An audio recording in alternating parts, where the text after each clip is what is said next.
没进入太。唉。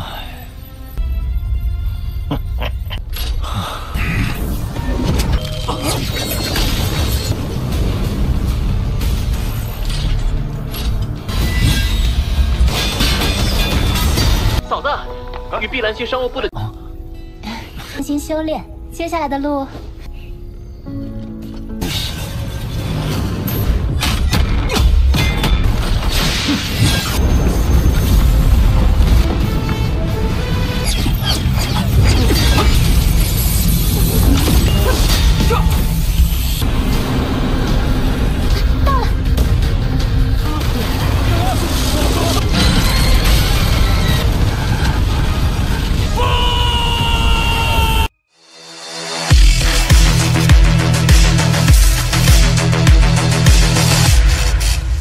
Marin Lo Feng yang telah berhasil melewati lantai ketiga dipersilakan untuk mengikuti pengajaran dari para pendiri sekte di kota kekacauan.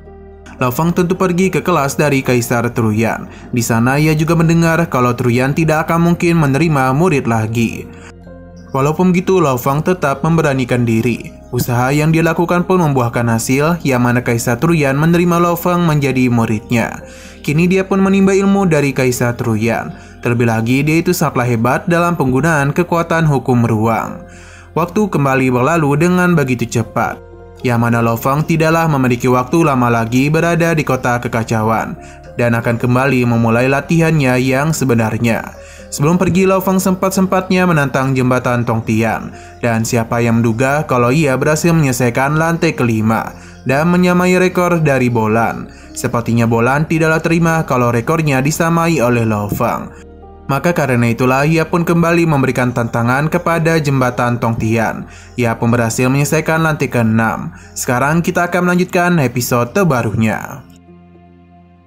Di sini Lo Feng tengah berada di tempat Truyan. Ia sudah tahu kalau pelatihan dasar Lo Feng selama 30 tahun di kota kekacauan telah selesai.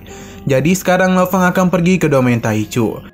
Truyan memberitahu kalau perjalanan Lo Feng selanjutnya akan sulit dibandingkan kota kekacauan. Padahal di kota ini hampir 20% kelompok Lo Feng telah meninggoy akibat para monster kekacauan. Dan begini maka sudah jelas kalau perjalanan di Taichu akan 100 kali lebih berbahaya. Truyan merasa khawatir mungkin hanya dalam waktu 100 tahun saja separuh jenius kelompok Lo Feng akan meninggoy, dan mungkin hanya misalkan beberapa saja. Truyan pun meminta Lo Feng untuk selalu berhati-hati. Jika ada masalah yang tidak bisa dihadapi, maka Truyan meminta Lo Feng untuk menghubungi dirinya, karena mungkin saja ia bisa memberikan pencerahan. Lo Feng paham dan akan selalu mendengarkan perkataan Truyan. Ia pun memberikan penghormatan kepada gurunya, sekaligus berterima kasih karena selama 20 tahun ini Lo Feng telah dia latih.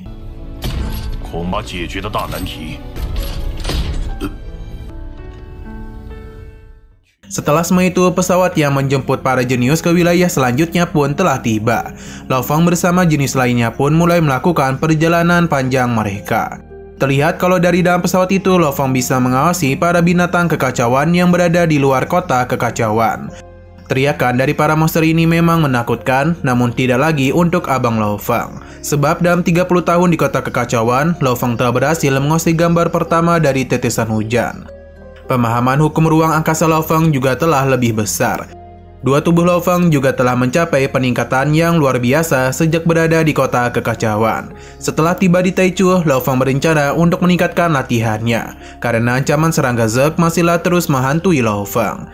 Sesaat kemudian, Lo Hua menghubungi Lo Feng untuk memintanya pergi ke menara di Gunung Yuxiang, karena ia harus menemui seseorang sebab ini sangatlah penting bagi perusahaan Pinhai. Berhubung ini adalah permintaan dari adiknya, jadi Lo Feng pun segera masuk ke dalam alam virtual universe, yang mana di sana ia pergi ke Gunung Yuxiang. Ini bukanlah tempat sembarangan karena hanya beberapa orang saja yang bisa kemari. Sampai akhirnya Lo Feng pun dikejutkan dan keberadaan dari Xu Xin. Melihat istrinya yang bisa berada di situ tentu saja membuat Lo Feng begitu bahagia.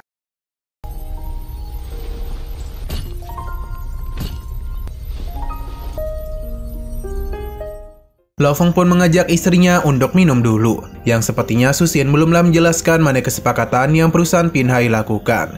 Ia langsung memberitahu betapa untungnya perusahaan Pinhai dalam kesepakatan ini. Bahkan kekayaan bersih mereka juga meningkat dalam jumlah yang besar dan berhasil membuat perusahaan Pinhai menjadi anak sekunder dari Universe Company. Ini juga telah membuat Shushin menjadi anggota inti dari perusahaan Universe. Lo Feng semakin terkejut dengan pencapaian yang Shushin dapatkan, karena hanya dalam kurun waktu 100 tahun saja Shushin bisa menjadi anggota inti. Shushin menjelaskan bagaimana ia dengan begitu cerdasnya memanfaatkan jangkauan luas dari perusahaan Universe. Lo Feng sadar betul betapa besarnya perjuangan Shushin untuk mencapai tahap ini. Shushin terlihat menunggu pujian dari suaminya. Ia bahkan sempat membuat keputusan tanpa memberitahu Lo Feng. Shushin pun takut akan membuatnya marah. Tapi tentu saja Lo Feng tidaklah marah, karena bagaimanapun Lo Feng sendiri yang memberikan kuasa penuh kepada Shushin. Ia pun langsung memeluk istrinya dan berterima kasih atas perjuangan keras yang Shushin lakukan selama ini. Hanya saja Lo Feng meminta maaf karena mungkin mereka tidak akan bertemu terlebih dahulu. Shushin meminta Lo Feng untuk tidak perlu khawatir, karena ia sudah tahu apa yang suaminya lakukan. Selain itu, Shushin juga tengah disibukkan dengan perusahaan Pinhai-nya. Bahkan Lahua dan yang lainnya kini tinggal menunggu Shushin saja. Selama pahlawannya hebat ini berlatih, Shushin juga tidak akan tinggal diam dan akan terus mengejar Lo Feng sampai mereka berdua bisa berjalan bersama. 许昕，过段时，嫂子，与碧蓝星商务部的专心修炼，接下来的路。 Setelah saling melepaskan rindu, Lo Feng pun bersama dan para jenis lainnya sudah hampir sampai di Taichu. Dong Yu menjelaskan mengenai Taichu sebagai evolusi alam semesta asli. Area aneh yang terbentuk karena alasan khusus. Tempat itu mengandung energi asli alam semesta yang begitu melimpah. Ini sangat cocok untuk latihan para jenius. Demi melancarkan perkembangan dan transformasi, Taichu Kongyu adalah salah satunya. Sebelum sampai, Dong Yu akan melakukan shuttle langsung ke area inti wilayah Taichu.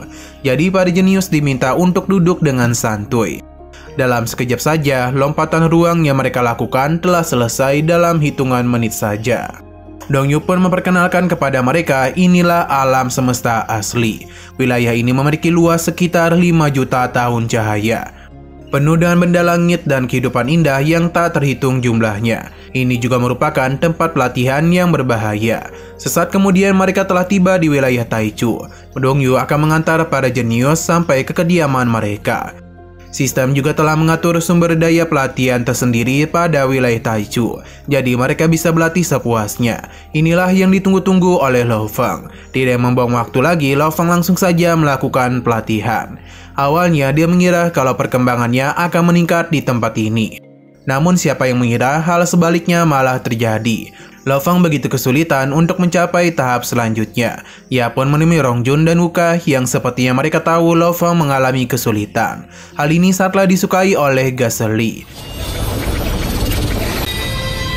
本以为进入太，唉。 Lo Feng pun meminta Babata, yang sepertinya ia juga telah tahu Lo Feng mengalami pelambatan kultivasi. Mungkin ini adalah waktu yang tepat untuk melanjutkan latihannya. Yang mana kali ini Bokudo akan menjadi lawan Lo Feng. Kemarin Mimin kira ini ada Huyanbo karena bentuknya hampir sama. Bokudo merupakan yang paling hebat dalam teknik spiritual. Bahkan dulu dia terkenal di seluruh alam semesta sebagai pembunuh yang hebat. Ia berasal dari klan aneh yang mana tempatnya berada di ujung alam semesta, dengan lingkungan yang begitu berbahaya. Klan ini disebut sebagai klan kekaisaran. Bokudo terlahir di sana dan mereka secara kolektif dipanggil sebagai sipir penjara. Setelah Bokudo lahir, ia begitu membenci orang asing. Sampai akhirnya dia pun bertemu dengan sosok yang tidak bisa ia habisi. Dengan kekuatan hebat yang Huyanbo miliki, ia pun bisa menjinakkan Bokudo yang merupakan pembunuh terkenal di alam semesta. Ia juga telah menjadi pengikut yang sangat patuh.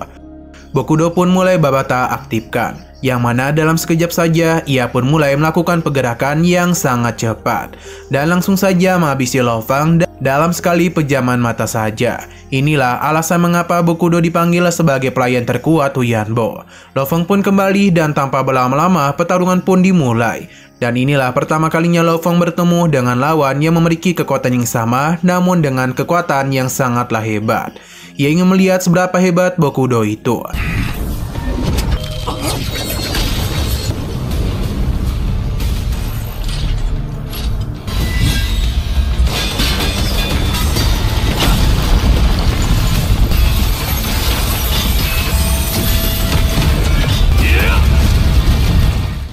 Dalam pertarungan ini terlihat jelas kalau Bokudo berada di level yang jauh di atas Lo Fang. Padahal kekuatannya sudah disetarakan dengan Lo Fang. Tapi tetap saja ia begitu overpower dari segala hal. Dalam segi pertahanan Bokudo unggul jauh. Bahkan ketika melakukan penyerangan ia juga jauh lebih unggul dari Lo Fang. Seberapa keras pun Lo Fang menyentuhnya itu sia-sia saja. Bahkan Bokudo pun memperlihatkan bagaimana hebatnya ia melakukan kombinasi serangan. Senjata yang dibentuk dalam sekejap mata sudah berada di hadapan Lo Fang dan sempat melukai dahinya. Untung saja Bokudo ini bukanlah seorang lawan dan merupakan guru untuk Lo Fang. Ia pun menjelaskan bagaimana ia melakukan pembentukan pada senjatanya. Ini sepertinya masuk dalam sebuah misteri, jadi agak sulit untuk Lo Fang pahami. Namun kedepannya ia pasti bisa melakukan apa yang seniornya itu lakukan. Bokudo dan Lo Fang pun kembali melakukan latihan. Setelah cukup lama sparring, Lo Fang pun begitu kelelahan karena telah mengalami pertarungan karena telah sparring sebanyak 3.725 kali. Ia pun sudah sangat dekat dengan misteri seniornya.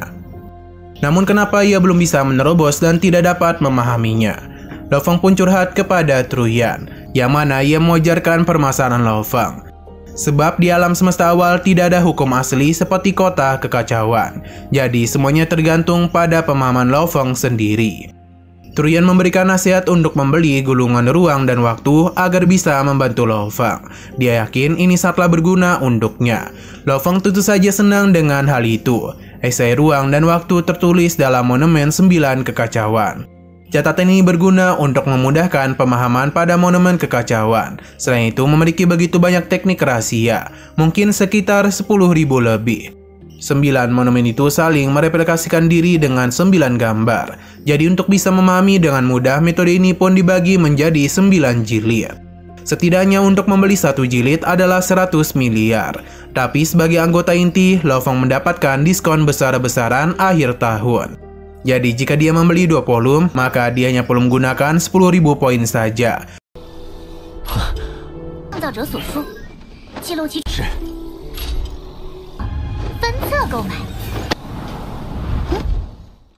Lo Fang lega dan untung saja ia memiliki 30.000 poin ketika berhasil melewati jembatan Tongtian. Lo Fang pun segera membelinya dan esai ini pun langsung dikirim dalam hitungan 3 detik saja. Babata pun memberikan esai ini kepada Lo Fang. Baru saja membukanya, Lo Fang langsung dibawa masuk ke dalam alam semesta awal, yang mana ia bisa melihat gambar-gambar yang berada di dalam alam semesta awal itu. Lo Fang akhirnya tahu mengapa dirinya mengalami kemacetan pada kultivasinya. Dan semua ini Lo Fang yakin semuanya akan terselesaikan. Lo Fang terus membuka esai ruang dan waktu ini. Lo Fang melihat begitu banyak hal yang begitu memukau, yang terus melintas dalam pikirannya dan pemahamannya. Ia juga perlahan-lahan mulai membuka bentuk ruang dan waktu.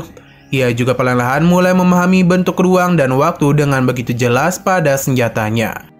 Dengan kepintaran yang Lo Fang miliki, ia pun bisa menyelesaikan semua ini sebentar saja. Ia pun menjadi begitu bersemangat, bahkan Babata sendiri sampai kebingungan dengan sikap aneh Lo Fang. Ia pun akan terus berlatih panjang di tempat ini.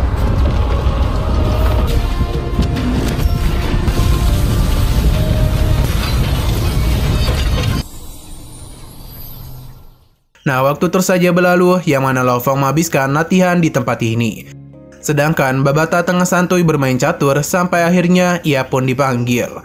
Ketika Babata keluar, Atuka memanfaatkan hal itu agar ia bisa menang bermain catur.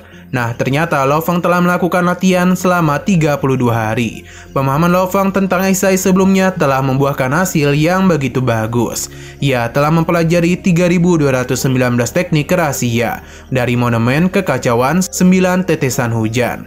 Ia juga telah mengembangkan hal itu dan berhasil memahami 2 misteri pertama dan kedua pada gambarnya. Babata sungguh terpukau dengan perkembangan yang Lo Fang alami. Hanya saja selama Lo Fang berlatih di sini, Gasly mulai menyebarkan berita yang tidak-tidak kepada Lo Fang. Bahkan ia salah langsung mengejek Lo Fang yang tidak berani bertarung dengannya. Lo Fang yang sudah lama tidak bertarung merasa itu adalah kesempatan yang bagus untuk menguji kekuatannya. Jadi Lo Fang akan menjadikan Gasly sebagai tikus percobaannya. Di sini terlihat kalau pertarungan Lo Fang itu akan disaksikan oleh begitu banyak jenius lainnya. Gasly dengan begitu sombong memberitahu kalau kekuatannya sudah meningkat beberapa kali lipat daripada Lo Fang. Jadi dia menjamin kalau Lo Fang itu tidak akan bisa menahan serangan jiwanya. Lo Fang dengan senang hati akan melihat apa yang Gasly ingin lakukan. Oh ya, Mimin ingatkan kalau episode ini adalah lanjutan dari movie-nya. Jadi kalian harus nonton movie yang baru saja kita bahas baru bisa lanjut kemari.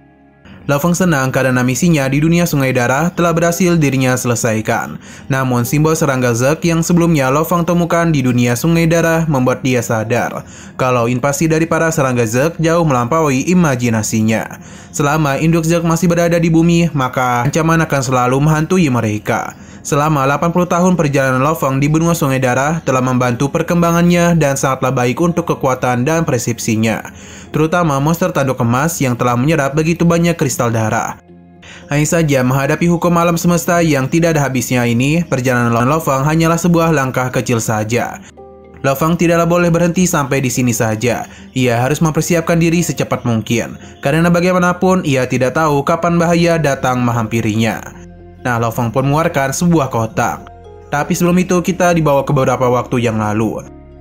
Sesaat kemudian, Lo Hua menghubungi Lo Fang untuk memintanya pergi ke menara di Gunung Yuxiang. Karena ia harus menemui seseorang sebab ini sangatlah penting bagi perusahaan Pinhai. Berhubung ini adalah permintaan dari adiknya, jadi Lo Fang pun segera masuk ke dalam alam virtual universe, yang mana di sana ia pergi ke Gunung Yuxiang.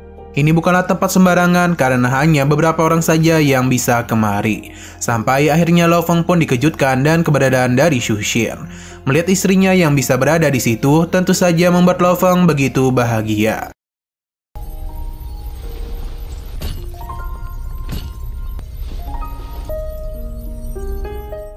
Lo Fang pun mengajak istrinya untuk minum dulu, yang sepertinya Xu Xin belumlah menjelaskan mana kesepakatan yang perusahaan Pinhai lakukan. Ia langsung memberitahu betapa untungnya perusahaan Pinhai dalam kesepakatan ini. Bahkan kekayaan bersih mereka juga meningkat dalam jumlah yang besar, dan berhasil membuat perusahaan Pinhai menjadi anak sekunder dari Universe Company. Ini juga telah membuat Xu Xin menjadi anggota inti dari perusahaan Universe. Lo Fang semakin terkejut dengan pencapaian yang Xu Xin dapatkan, karena hanya dalam kurun waktu 100 tahun saja Xu Xin bisa menjadi anggota inti. Xu Xin menjelaskan bagaimana ia dengan begitu cerdasnya memanfaatkan jangkauan luas dari perusahaan Universe. Lo Fang sadar betul betapa besarnya perjuangan Xu Xin untuk mencapai tahap ini. Xu Xin terlihat menunggu pujian dari suaminya. Ia bahkan sempat membuat keputusan tanpa memberitahu Lo Fang. Xu Xin pun takut akan membuatnya marah. Tapi tentu saja Lo Fang tidaklah marah, karena bagaimanapun Lo Fang sendiri yang memberikan kuasa penuh kepada Xu Xin. Ia pun langsung memeluk istrinya dan berterima kasih atas perjuangan keras yang Xu Xin lakukan selama ini. Hanya saja Lo Fang meminta maaf karena mungkin mereka tidak akan bertemu terlebih dahulu. Xu Xin meminta Lo Fang untuk tidak perlu khawatir, karena ia sudah tahu apa yang suaminya lakukan. Selain itu, Xu Xin juga tengah disibukkan dengan perusahaan Pinhai-nya. Bahkan Lo Hua dan yang lainnya kini tinggal menunggu Xu Xin saja. Selama pahlawannya hebat ini berlatih, Xu Xin juga tidak akan tinggal diam dan akan terus mengejar Lo Fang sampai mereka berdua bisa berjalan bersama. Xu Xin, 过段时，嫂子，与碧蓝星商务部的专心修炼，接下来的路。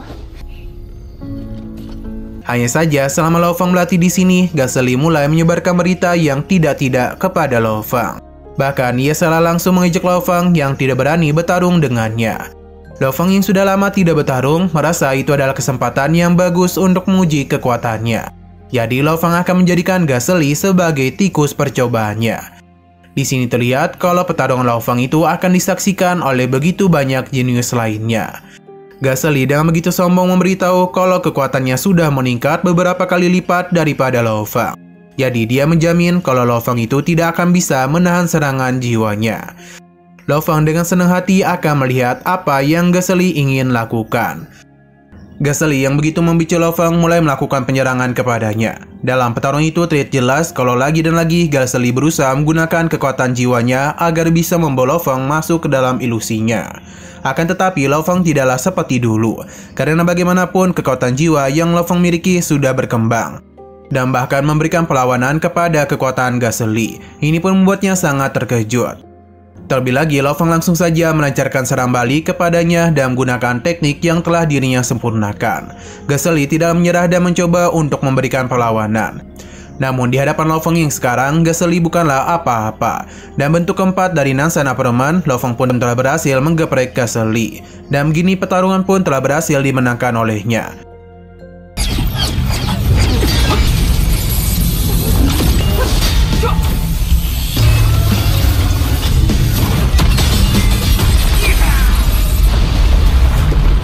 Wuka sungguh tidak menduga kalau Lo Feng hanya perlu satu kali serangan saja untuk bisa menumbangkan Gasly.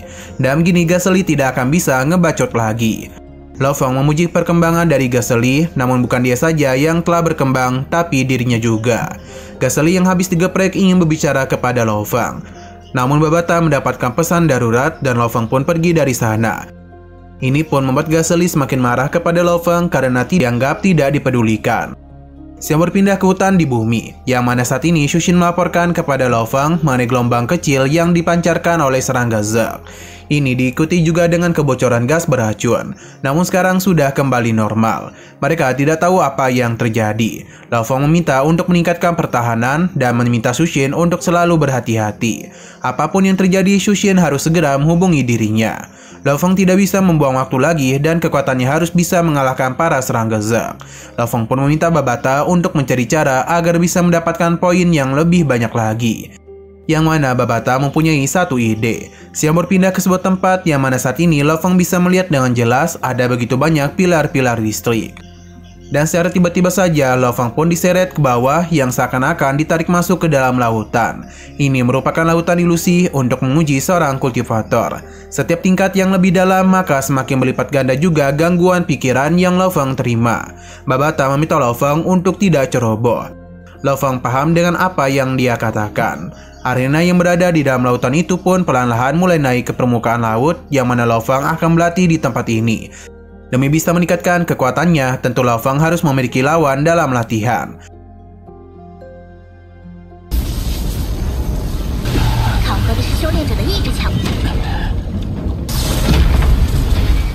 Sosok yang akan menjadi lawan Lo Feng mulai memperlihatkan dirinya, yang mana dia tercipta dari berbagai kristal. Babata menjelaskan kalau ini tidak ada bedanya dan bintang meteoroid yang pernah Lo Feng lihat di bumi. Hanya saja yang ada di hadapan mereka adalah manusia kristal dan versi yang lebih kuat lagi dan menggunakan gelombang internal. Selain itu, kekuatan serangannya juga sangatlah kuat. Benar saja Lo Feng langsung merasakan sakit di kepalanya. Dan kekuatan yang kristal itu miliki, Lo Feng harus bertarung sambil menggunakan gelombang energi yang berusaha mengganggu otaknya. Serangan laut darah pun langsung saja menghantam Lo Feng. Di sini Lo Feng ingat kalau gulungan catatan waktu berisi metode rahasia untuk memperkuat pertahanan spiritual. Jadi dirinya pun mencoba untuk mengingat teknik tersebut. Dan apa yang Lo Feng lakukan itu telah berhasil dan lautan kini menjadi begitu tenang.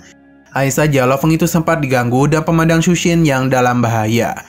Tapi Lo Feng terus mencoba untuk tetap tenang karena semua ini hanyalah sebuah ilusi saja. Usaha yang Lo Feng lakukan tidaklah sia-sia dan memusnahkan semua ilusi yang ada di depannya. Lo Feng tepat waktu sebab tinjuan manja dari manusia kristal hampir saja menyentuh wajah tampannya. Wujud kristal ini pun hancur di hadapan Lo Feng. Dan begini Lo Feng pun telah berhasil menyelesaikan tingkat pertama. Setelah semua itu, tingkat kedua pun mulai muncul, yang mana dia akan kembali menghadapi serangan ilusi yang jauh lebih kuat dibandingkan dengan tingkat pertama.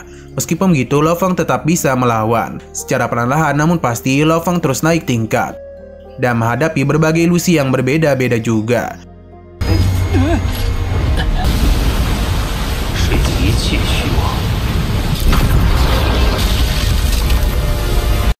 Tidak terasa Lo Feng sudah berada di tingkat 9 lautan ilusi. Jika Lo Feng berhasil menyelesaikan tingkat 9 ini, maka ia akan mendapatkan 51.100 poin. Kekuatan mental Lo Feng yang telah terluka kini sudah diperbaiki. Lo Feng paham dan akan mencoba untuk melawan. Ia tidak akan bisa membayangkan akan seberapa sulit ilusi yang kali ini dirinya hadapi. Apalagi ini ada tingkat 9. Sosok manusia kristal besar pun muncul dari dalam lautan dan dirinya lah yang akan menjadi lawan dari Lo Feng. Tapi pertarungan belum saja dimulai, Lo Feng itu telah mendapatkan panggilan dari Shushin. Ia memberitahu kalau serangga Zerg yang ada di bumi telah terbangun, dan saat ini bumi tengah dalam bahaya. Para pengawal Lo Feng segera melakukan evakuasi kepada Shushin dan Lohua. Hanya saja para serangga Zerg dalam jumlah yang begitu banyak berhasil menghentikan pergerakan mereka. Dan saat ini kondisi benar-benar sedang mengancam nyawa mereka. Bahkan Lesion terlihat tidak bisa berbuat apa-apa. Ini pun membuat Lo Fang menjadi begitu panik dan tanpa pikir panjang dia pun segera melakukan perjalanan untuk kembali pulang dengan menggunakan kapal otomatnya. Dalam perjalanan itu Lo Fang begitu mengkhawatirkan kondisi keluarganya dan harus datang secepat mungkin. Pada akhirnya Lo Fang pun telah tiba, yang mana ledakan terus terlihat dari luar bumi, yang sepertinya invasi dari serangga Zek kali ini benar-benar mengerikan. Kita pun dibawa ke bumi, yang mana para serangga Zek terus melakukan penyerangan kepada umat manusia bumi. Tidak ada yang mampu melawan mereka. Lo Fang yang telah datang pun terlambat karena Shu Xin sudah tidak bernyawa.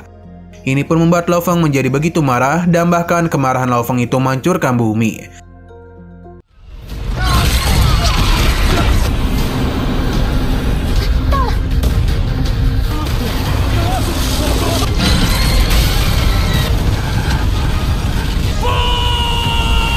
Sampai akhirnya dirinya pun sadar kalau semua itu hanyalah sebuah ujian saja. Pun gagal dalam tingkat 9 lautan ilusi. Lo Fang tidak menduga semua itu ilusi belaka. Sebab seakan-akan Lo Fang merasakan hal itu nyata. Babata penasaran apa yang telah Lo Fang lihat karena frekuensi gelombang otaknya langsung melebihi batas. Lo Fang memberitahu kalau latihan yang dirinya alami tadi adalah sesuatu yang mengerikan. Mungkin itu ada tanda-tandanya. Jadi latihan lembut tidaklah lagi cocok untuk dirinya. Lo Fang akan menjadi lebih kuat dengan secepat mungkin. Truyan meminta muridnya untuk tidak gegabah karena bagaimanapun serangga Zek di bumi masihlah tertidur. Jika Lo Fang membuat kesalahan, yang ada malah membuat serangga Zek bertindak agresif.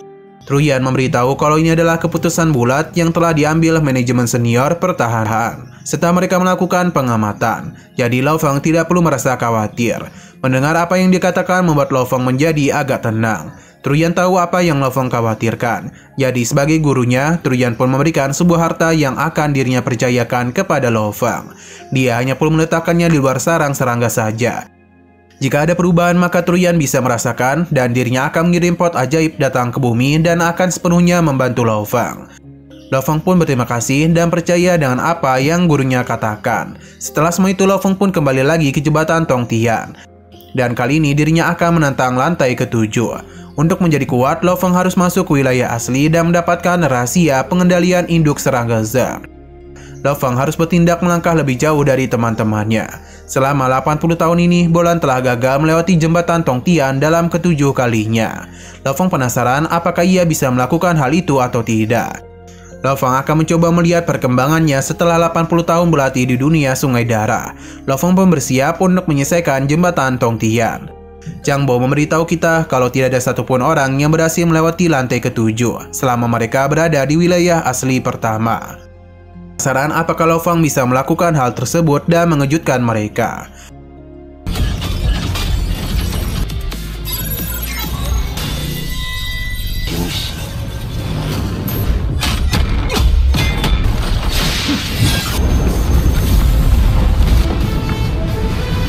Dalam pertarungan ini sudah jelas kalau lawan Lo Fang itu sudah memiliki kekuatan yang jauh berada di atasnya. Bahkan seberapa keras pun dirinya melawan, sosok ini bisa dengan mudah melawan balik dirinya.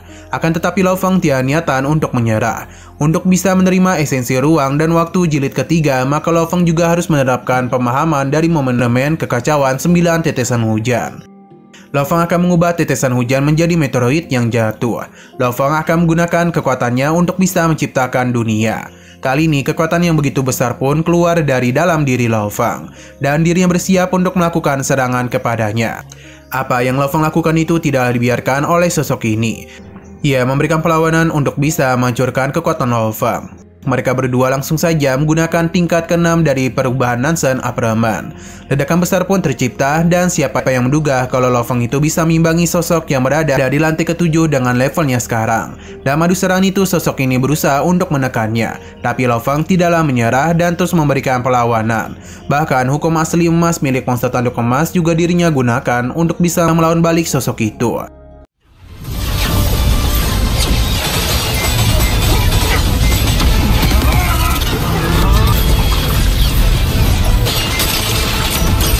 Usaha keras yang Lo Fang lakukan itu pun membuahkan hasil. Dia memang sempat terjatuh, namun bukan Lo Fang yang kalah karena lawannya telah menghilang dari hadapannya. Lantai ke-7 pun berhasil Lo Fang selesaikan. Zhang Bo sungguh tidak menduga dengan apa yang dirinya lihat. Bahkan pada jenis lainnya juga sama terkejutnya. karena Lo Fong itu berhasil mengalahkan rekor Rong Jun dan juga Bolan. Namun Bolan tidak tinggal diam dan langsung menyusul Lo Fong. Sudah jelas kalau kedua jenis ini tidak ada yang mau mengalah. Nah, sayang sekali lagi seru-serunya episodenya ini malah bersambung. Namun sebelum kita akhiri, seperti biasa kita akan melihat preview bagian selanjutnya. Di sini Lo Fong diberitahu ada tanda-tanda kekuatan asing yang diam-diam menargetkan umat manusia. Mereka sepertinya bukanlah makhluk biasa. Bahkan Lo Fong bertemu dengan salah satu dari mereka yang memiliki wujud besar sekali. Kita juga diperlihatkan dengan sparring antara Lo Fong dan juga Rong Jun. Setelah semua itu, Lo Fong kembali diberitahu oleh Truyan kalau tempat yang ia datangi itu adalah di mana seniornya yakni Lian Luo meninggoy. Kemungkinan di minggu depan akan terjadi pertarungan sengit, terlebih lagi Bolan juga akan kembali bertarung.